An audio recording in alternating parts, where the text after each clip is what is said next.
Arturopatoi here, but you can call me Art. This is Explorations in Art History, starring me. And the hand.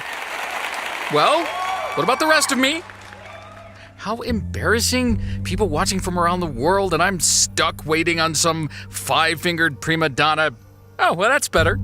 It looks like we'll be talking about the Mesopotamian and Egyptian period. We're going back 5,000 years to a place the Greeks called Mesopotamia, which means land between the rivers.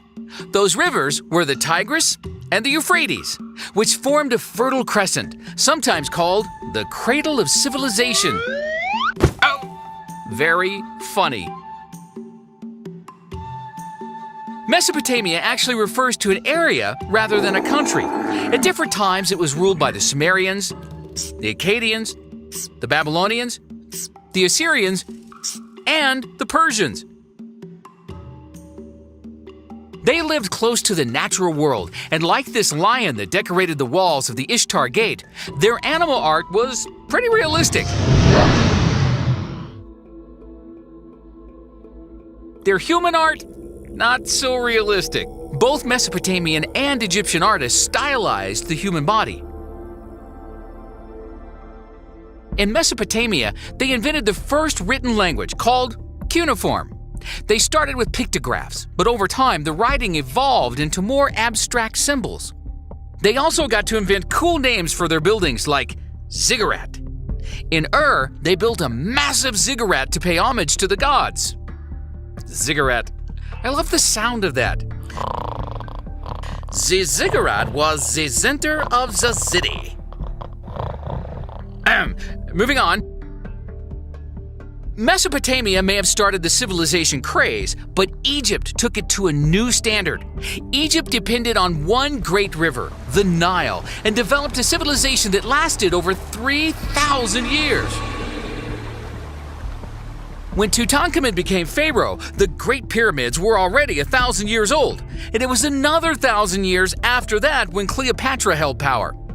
Egyptologists invented an ingenious system to classify the different periods of Egyptian rule. There's the Old Kingdom, Middle Kingdom, the New Kingdom, and the Later Kingdom.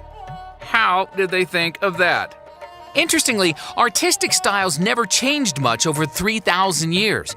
The best artist was probably the one who could most closely copy the classic style of the past. What was good enough for Khufu was good enough for Ramses.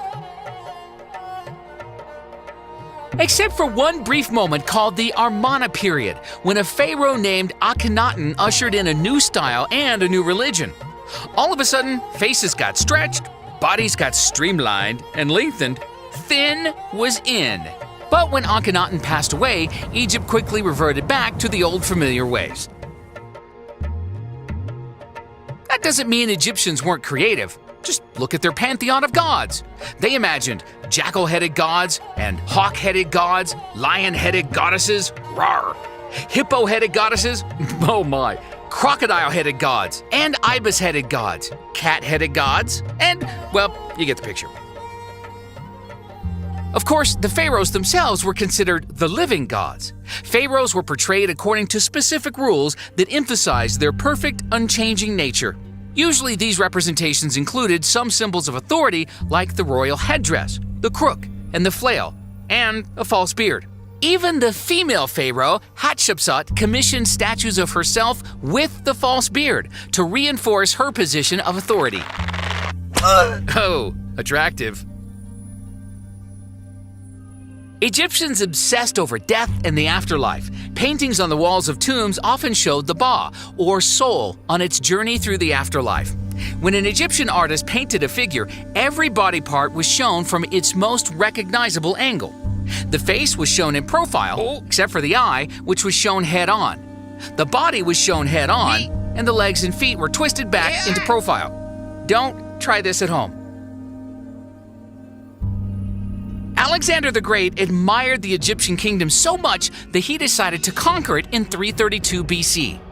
While in Egypt, he founded the city of Alexandria on the northern coast of Egypt and installed his general Ptolemy as pharaoh.